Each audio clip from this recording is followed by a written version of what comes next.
Hello everyone. So now we are continuing the chapter of cost of capital. अभी तक हमने उसमें cost of date cover किया था and now we are going to start with the cost of preference share capital because हमने अब हर एक component को इंडिविजुअली डिस्कस करना है। अब प्रेफरेंस शेयर कैपिटल क्या होता है? एक ऐसी कैपिटल जिसको प्रेफरेंस मिलती है कि वो इक्विटी से पहले पे की जाएगी। डेट के बाद अगर आपके पास अर्निंग्स बचती हैं, earnings available for share holder अगर बचेगा तो सबसे पहले प्रेफरेंस किसको दी जाती है? प्रेफरेंस शेयर होल्डर्स को। अब हमारे पास जो प्रेफरेंस शेयर कैपिटल होती है वो दो तरह की होती है। एक आपके पास इररिडीमेबल होगा और एक हमारे पास रिडीमेबल कैपिटल होती है। इररिडीमेबल वो कैपिटल होती है जिसको आपको after certain number of years repay नहीं करना होता। मीन्स उनकी जो प्रिंसिपल अमाउंट होती है उनको हम रीपे नहीं करते, सिर्फ और सिर्फ उसमें आपकी डिविडेंड की ही पेमेंट जाती है। रिडीमेबल प्रेफरेंस शेयर कैपिटल वो कैपिटल होती है जिसको आपको after certain number of years principal amount के साथ डिविडेंड के साथ पे करना पड़ता है। मतलब डिविडेंड तो जाएगा ही जाएगा, कुछ सालों के बाद आप उनको रिडीम करते हो, उनकी रिडम्पशन वैल्यू होती है, उनको पे किया जाता है, जस्ट लाइक योर डिबेंचर्स या डेट जो हमने प्रीवियस टॉपिक किया था। अब यहाँ पर आपको एक पॉइंट हमेशा ध्यान में रखना है कि हमने ये टॉपिक काफ़ी अर्ली क्लासेस में किया था जिसमें हमने यूसेज ऑफ प्रॉफिट किया था कि प्रॉफिट को यूज़ करने का पैटर्न क्या होता है। हमारे पास सबसे पहले हम किसको पे करते हैं? हम कोई भी हमारे पास इंटरेस्ट होगा,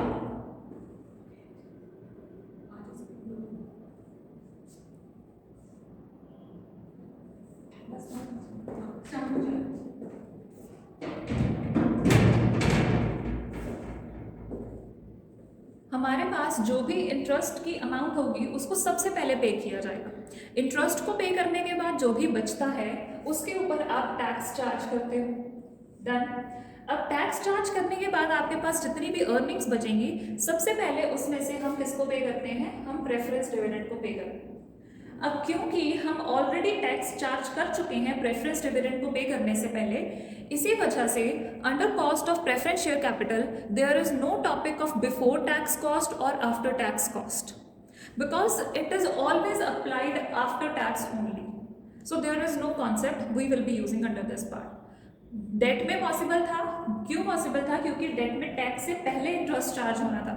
now it will be given only if we are having earnings available after charging the tax. Done. अब हमारे पास यहाँ पर क्या बचता है? Cost of preference share capital को दो पार्ट्स में सॉल्व किया जाएगा, रिडीमेबल और इररिडीमेबल का case.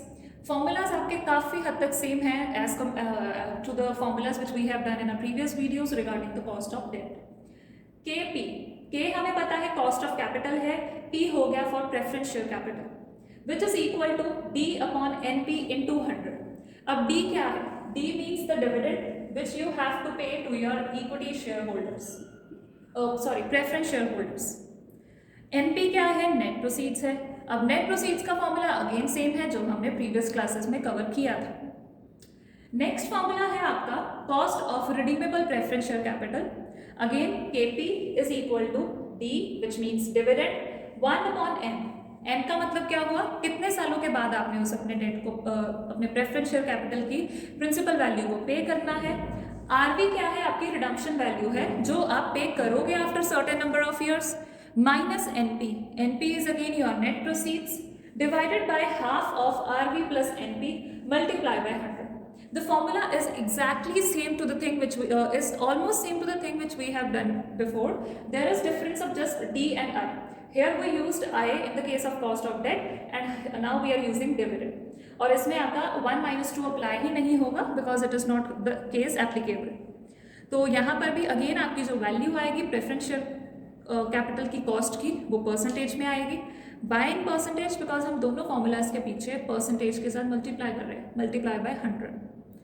So this is the concept of cost of preference share capital. Based on this concept, we will be doing the practical questions of this part.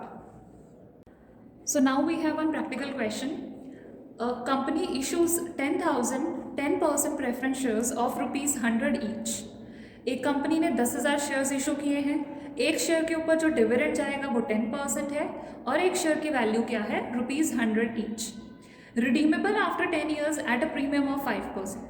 अब आपने उनको रिडीम करना है 10 ईयर्स के बाद तो 10 ईयर्स आपका नंबर ऑफ ईयर्स एंड हो जाएंगे एट अ प्रीमियम ऑफ 5%। अब यहाँ पर काफ़ी स्टूडेंट्स एक मिस्टेक कमिट करते हैं, जो आपको यहाँ पर प्रीमियम की वैल्यू गिवन है 5%, it is with regard to redemption value and not issue price. Means जो ये प्रीमियम दिया है ये आपको रिडम्पशन के टाइम पे उनको पे करना है, इशू के टाइम पे ये आप उनसे दोबारा मंगवा नहीं रहे हो। Read the line very carefully. 100 rupees each का एक शेयर है, redeemable after 10 years at a premium of 5%। Mostly students क्या करते हैं, they take this 5% premium with issue, कि जब हमने शेयर्स इशू किए हैं तब हमने 5% प्रीमियम पे इशू किए हैं तो हमें एक्स्ट्रा पैसा आ रहा है।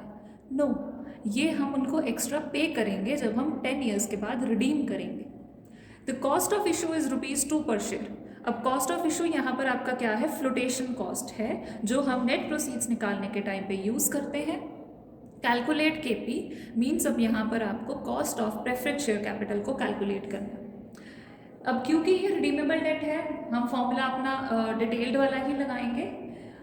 अब गिवन क्या है हमारे पास, let's write down.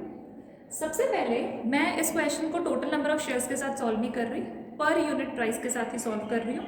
Again optional है, आप टोटल नंबर ऑफ शेयर्स के साथ भी सॉल्व कर सकते हो और पर यूनिट के साथ भी सॉल्व कर सकते हो, आंसर आपका सेम आएगा, बिकॉज हम न्यूमिनेटर एंड डिनोमिनेटर में फिर कहीं पर भी मल्टीप्लाई नहीं करेंगे शेयर्स के साथ। सो अगर हम यहाँ पर देखें, we will be applying formula as KP is equal to dividend plus 1/n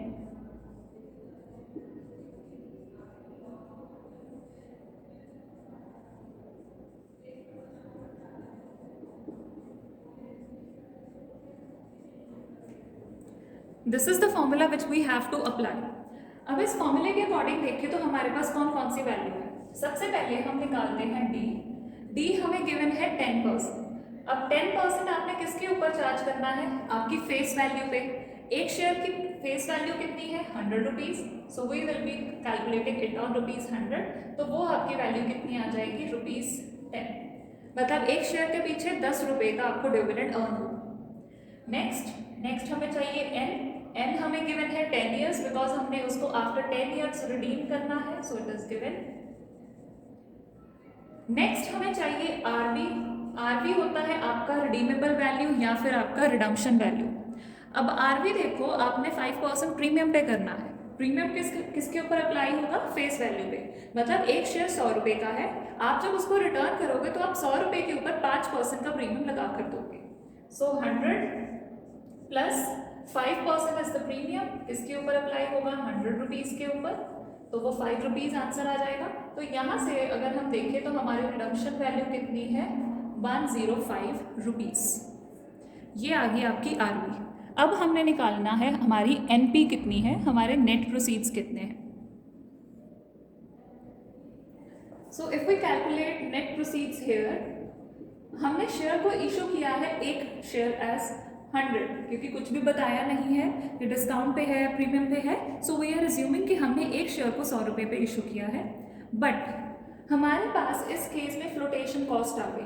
flotation cost कौन सी, 2 रुपीज़ पर शेयर। एक शेयर के पीछे आप जो इशू करने का खर्चा बियर कर रहे हो वो है ₹2। मतलब अगर आप 100 रुपया एक शेयर से किसी पर्टिकुलर शेयर होल्डर से मंगवा रहे हो तो आप किसी को ब्रोकरेज या अंडरराइटर्स कमीशन भी पे कर रहे हो ऑफ ₹2 पर शेयर। तो इन टोटल हमारे पास जो वैल्यू आ जाएगी वो आएगी ₹98 पर शेयर। मतलब एक्चुअल में जो ट्रू वैल्यू रिसीव हो रही है सारे खर्चे मीट करने के बाद, वो आपकी 98 रुपीज़ है, ना कि 100 रुपीज़ है। That's it. अब हमारे पास फॉर्मूले के अकॉर्डिंग सारी वैल्यूज आ गई हैं and now we have to fill all the values in a given formula. So this is the formula. D हमारे पास है 10 प्लस 1/n है 10, आरबी है आपका 105 minus 98, that is NP, divided by half of 105 plus 98 multiplied by 100. Calculate the percentage here. So if we solve our value over here, आपका जो total answer आएगा that will be equal to 10.54%. Now it is mandatory to write the percentage sign. इसके बिना आपका question का answer incomplete है। It must be it will be giving an indication कि आपको कॉन्सेप्ट ही नहीं पता कि आप क्या कैलकुलेट कर रहे हो। We are here calculating the percentage of cost of preferential capital, so 10.54, and at the end again you have to conclude your answer. How? You have to write like this at the end after solving your question, that the cost of preferential capital or KP is equal to 10.54, or as it will be given in the question. Thank you.